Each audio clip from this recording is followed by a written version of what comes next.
Good morning all students. यह तसला online education बख्तर की चौकी के द्वारा ऑनलाइन क्लासें लगाई जा रही हैं। पिछली कक्षा में हमने परमाणु के बारे में अध्ययन किया।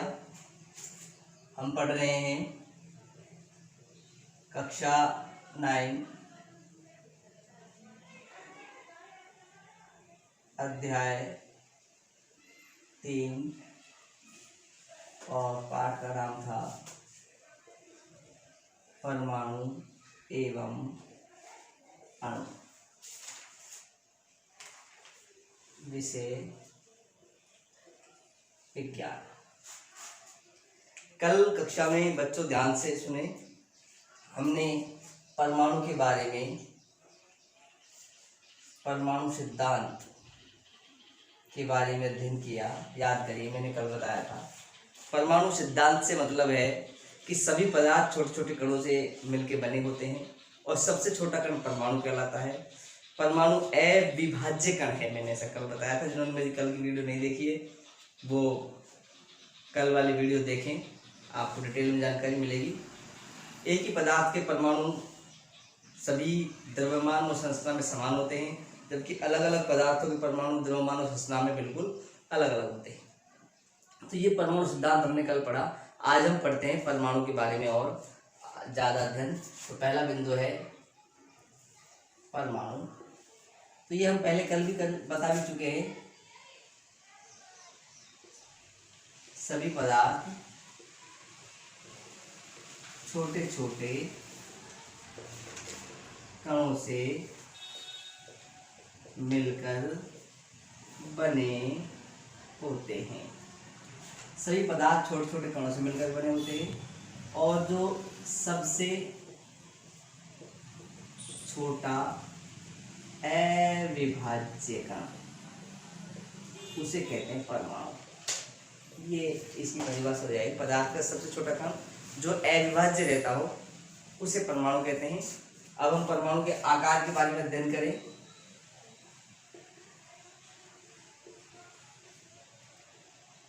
कि इसकी जो आकार है वो कितना बड़ा हो सकता है। तो इसमें आप देखिए, परमाणु की त्रिज्या नैनोमीटर में नापी जाती है, बहुत छोटी होती है। इसको हम मीटर में या सेंटीमीटर में नहीं नाप सकते, नैनोमीटर में नापा जाता है। और इसके लिए नैनोमीटर होता कितना है? नैनोमीटर होता है 10 की पावर -9 नैनोमीटर बराबर होता है 10 की पावर -9 मीटर बराबर 1 नैनोमीटर होता है। अब आप समझ सकते हो ये कितना छोटा होता है। 1 मीटर का कौन सा हिस्सा आएगा ये? 10 के आप 9 पावर लगाओ तो यानी कि 9 बिंदी लगाओ तो ये इकाई, दहाई, सैकड़ों, हजार, 10,000, लाख, 10 लाख, करोड़, 10 करोड़। 1 मीटर का 10 करोड़वां हिस्सा 1 नैनोमीटर कहलाता है। इतनी छोटी इकाई में इसको नापा जाता है। और यहाँ हम कुछ एग्जाम्पल देखते हैं। जैसे हाइड्रोजन परमाणु की त्रिज्या कितनी होती है, इसमें से आप याद करें इसको। हाइड्रोजन परमाणु की जो त्रिज्या है वो है 10 की पावर -10 नैनोमीटर। बहुत छोटी होगी, 10 की पावर -10। और ये संख्या आपकी आ गई मीटर में। 1 मीटर का करोड़ वैसे भी ज़्यादा हिस्सा हो गया। और दूसरा है, इसमें एक और दी हुई है, जैसे जल के अणु है, उसकी त्रिज्या, जल का जो अणु होता है उसकी त्रिज्या 10 की पावर 9 मीटर होती है। जल का अणु, इसकी त्रिज्या होती है 10 की पावर 9 मीटर। इसी प्रकार एक दो और दी हुई है, आप देख लेना बुक में। चींटी का दिया हुआ है रेत के कण का। देखो, रेत के कण का 10 की पावर 4 मीटर होता है। रेत का कण ये होता है 10 की पावर -4 मीटर। आप देख सकते हो 1 मीटर का 10,000वां हिस्सा कितना छोटा होगा, सोच सकते हो। अब इसी में हम आगे चलते हैं। नेक्स्ट है विभिन्न तत्वों के परमाणु के आधुनिक प्रतीक। अगला टॉपिक हमारा आ जाएगा परमाणुओं के प्रतीक। ये प्रतीक क्या चीज है इसको जान लीजिए। हम तत्वों को जानने के लिए एक नाम दिया हुआ है सभी ने, आप लोग जानते हैं। जैसे कार्बन, हमने एक तत्व है उसको कार्बन नाम दिया, एक और तत्व है उसको ऑक्सीजन नाम दिया, एक अलग और तत्व है हाइड्रोजन नाम दिया, किसी को एल्युमिनियम नाम दिया, किसी को लोहा नाम दिया। ऐसे हमने इन तत्वों को वैज्ञानिकों ने नाम दिया हुआ है। और इस नाम को व्यक्त करने के लिए जो शब्द या वर्ड काम में लिए जाते हैं, या जो वर्ण काम में लिया जाता है, जो अक्षर काम में लिया जाता है, वो प्रतीक कहलाता है। तो जैसे हम परमाणु के प्रतीक क्या होते हैं? तत्व के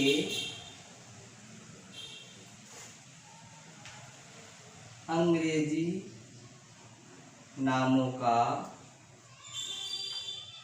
संक्षिप्त रूप। देखो संक्षिप्त रूप है, प्रतीक से मतलब है छोटा रूप। जैसे उदाहरण के लिए आप लोग जानते हैं हाइड्रोजन है, तो इसको इंग्लिश में इस तरीके से लिखा जाता है हाइड्रोजन, तो प्रतीक इसका H हो गया। इस तरीके से इंग्लिश में जो उसका नाम बनता है उसका पहला अक्षर संक्षिप्त रूप में हम लिख देते हैं X। आप लोग जानते भी हो, जैसे किसी का नाम होता है प्यारे सिंह हो, तो प्यारे सिंह का कर दिया PS शॉर्ट में कर देते हैं। हम भी करते हैं अपने नाम को शॉर्ट में। जैसे मेरा नाम राजेंद्र कुमार है तो RK लिख देते हैं कई बार शॉर्ट में। तो जो नाम की शॉर्ट फॉर्म है उसी को विज्ञान प्रतीक कहते हैं। और उदाहरण लेते हैं, जैसे कार्बन CARBON, इसका C हो गया। ऑक्सीजन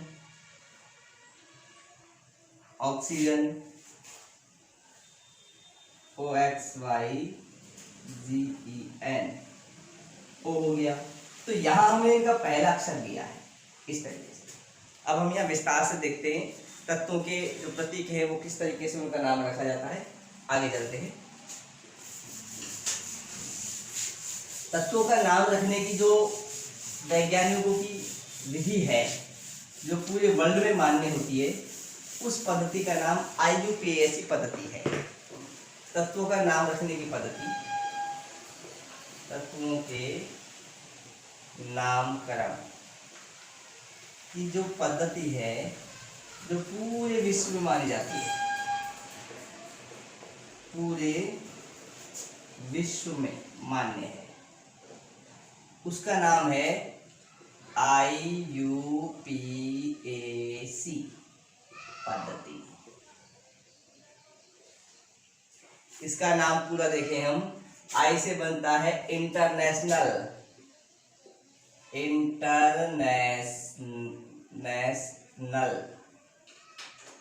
U से बनता है यूनियन, P से बनता है प्योर,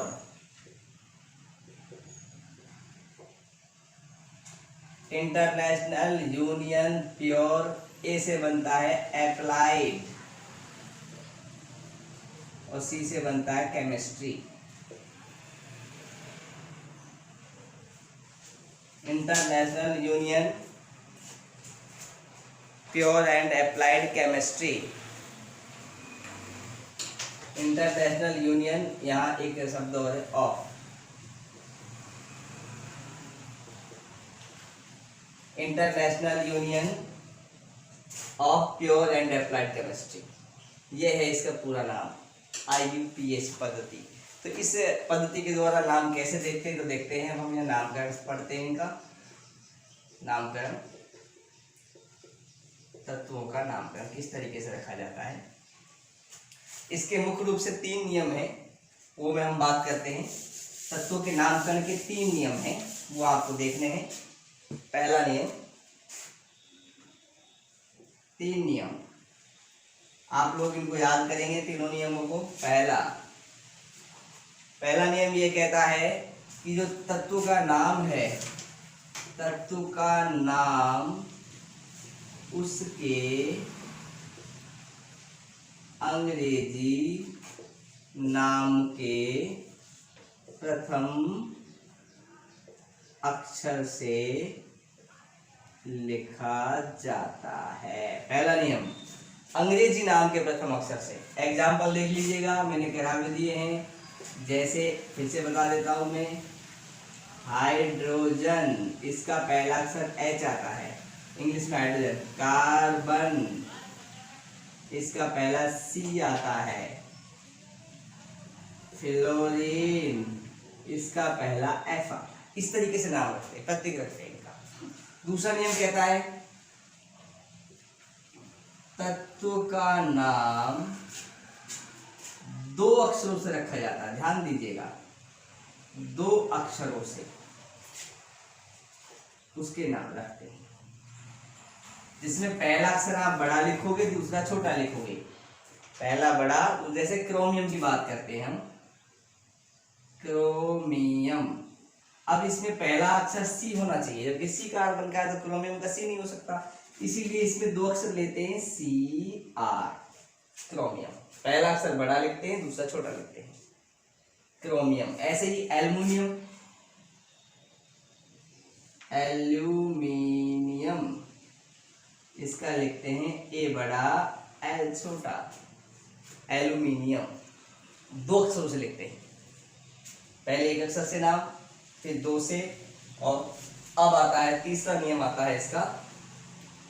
तीसरा नियम क्या है, आपने उतार लिया होगा, उतारते रहिएगा, नहीं तो वीडियो को रिवर्स करके भी आप देख सकते हैं और इसका पूरा फायदा उठाएं, आसानी से शांति के साथ इसको देखें। तीसरा नियम है तत्व का नाम उसके लैटिन भाषा के नाम के प्रथम अक्षर से। लैटिन भाषा के नाम के आधार पर लिख लिया, के आधार पर। इसमें भी एक या दो अक्षर हो सकते हैं, लैटिन भाषा के नाम पर। जैसे एग्जाम्पल देखो, यहां हम बात करते हैं सोडियम की, इंग्लिश में स्पेलिंग हो जाएगी SODIUM। इसका प्रतीक एस होना चाहिए, जबकि एस नहीं होता, एस तो सल्फर का होता है। तो यहां इसका अंग्रेजी नाम नहीं चलता, यहां इसका लैटिन नाम चलता है, और इसका लैटिन नाम है वो है नेट्रियम। सोडियम को लैटिन भाषा में नेट्रियम कहा जाता है।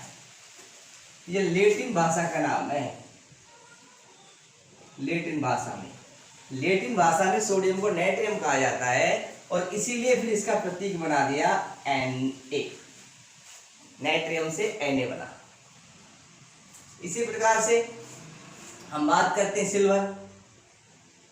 एक और एग्जांपल देखते हैं, SILVER।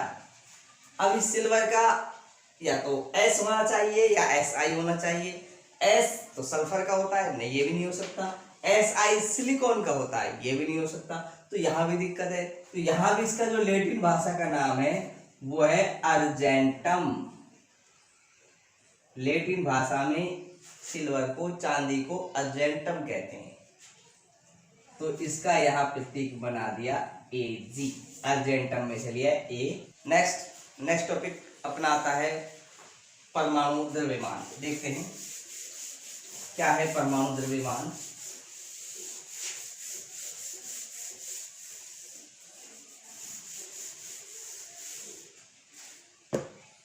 परमाणु द्रव्यमान नेक्स्ट टॉपिक है परमाणु द्रव्यमान। देखो बच्चों, जैसा कि हमने अभी जाना कि परमाणु बहुत छोटा कण है, 1 मीटर का 10 करोड़वा हिस्सा, 1 करोड़वा हिस्सा, इतना छोटा कण है ये। तो हम इसका वजन नहीं तोल सकते, कैसे तोले इतने छोटे कण का। तो यहाँ इनका द्रव्यमान ज्ञात करने के लिए कुछ दूसरे तत्वों से इसकी तुलना की जाती है, और यहाँ कुछ मानक तत्व हैं परमाणु द्रव्यमान ज्ञात करने के लिए। तो सबसे पहले जो मानक तत्व है वो ऑक्सीजन है। ऑक्सीजन को मानक तत्व लिया गया, ऑक्सीजन को मानक तत्व लिया गया कि इस ऑक्सीजन के आधार पे परमाणु का द्रव्यमान ज्ञात किया जाए। उसके बाद में कार्बन को मानक तत्व लिया गया, कार्बन को मानक तत्व लिया। ठीक भाई, कार्बन के द्वारा इसके परमाणु द्रव्यमान ज्ञात किया जाए। तो यहाँ किस तरीके से ज्ञात करते हैं, देखें आप यहाँ इसको कि किसी तत्व का परमाणु, यहाँ पे हम इस चीज को आपको समझना पड़ेगा कि जब किसी चीज की इकाई नहीं होती है, उसको तोला नहीं जा सकता, तो उसकी फिर तुलना दूसरे तत्वों से की जाती है जिसका हमें पहले से द्रव्यमान पता हो, जिसको हम पहले से जानते हो, जिसका पहले से द्रव्यमान ज्ञात किया गया हो, उसके अनुपात में तुलना की जाती है। सोचिए यदि हमारे पास कुछ सामान तोलना है, किसी को देना है, हमारे पास तोलने के लिए कुछ है नहीं, कोई भी हमारे पास ऐसा प्रॉपर नहीं जिससे हम तोल सके, तो हम उसको किस तरीके से सामान तोलेंगे। तो फिर हम क्या करेंगे, सपोज करिए ये मार्कर है, इसका वजन हमको पता है कि इसका वजन मान लो 100 ग्राम है, इसका वजन हमको मालूम है 100 ग्राम। अब हम क्या करेंगे, किसी को हमको आधा किलो सामान तोल के देना है, तो मैं ये 5 मार्कर रख दूंगा, तो 100 लग करके 5 मार्कर दो तो 500 ग्राम हो गया। तो हमने 500 ग्राम कैसे तोला, इससे तुलना करी कि वो अब यदि मैंने जो तोल के रखा है वो इस एक का 5 गुना ज्यादा है। आप मेरी बात समझिए, ये 100 ग्राम का है और हमने वो 500 ग्राम अलग अलग रख दिया तोल करके, तो वो इससे 5 गुना ज्यादा है। सेम ऐसे ही यहाँ तरीका निकालते हैं। इसी तत्व का परमाणु भार ऑक्सीजन को मानक मानेंगे, तो हम कहेंगे ऑक्सीजन का जो परमाणु भार है उसके 1/16 भाग से कितना गुना भारी है। तो ऑक्सीजन का परमाणु भार 16 होता है, तो ऑक्सीजन का जो परमाणु भार 16 होता है, तो मैं ये कहूंगा 16 का 1 लेके आओगे तो 1/16। अब 1/16 से वो कितना गुना भारी है, वो उसका परमाणु भार ज्ञात किया जाए। कार्बन की बात करें तो हम यहां बोलेंगे कार्बन का भार होता है, कार्बन के एक परमाणु के 1/12 भाग से कितना गुना भारी है। समझिए आप, कितना गुना भारी है।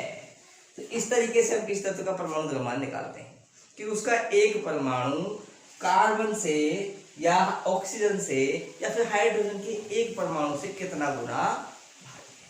तो ये बच्चों परमाणु द्रव्यमान ज्ञात करने का तरीका मैंने आपको बता दिया है। नेक्स्ट इसी में आगे चलते हैं।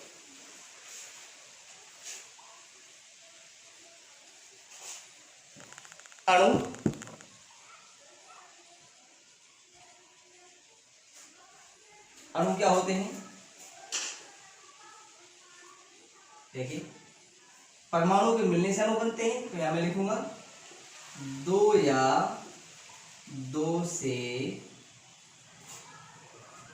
अधिक तत्व मिलकर अणु बनाते हैं। 2 या 2 से अधिक तत्व मिलकर के अणु बनाते हैं। तो एक अणु कई परमाणु का समूह हो सकता है। जैसे हम बात कर सकते हैं जल एक अणु है, ये जल का अणु है। अब इसमें हाइड्रोजन तत्व है और ऑक्सीजन तत्व किस से मिलकर बना हुआ है, ये हाइड्रोजन प्लस ऑक्सीजन, इन 2 से मिलकर बना हुआ है जल। और हम बात करें जैसे कार्बन डाइऑक्साइड है,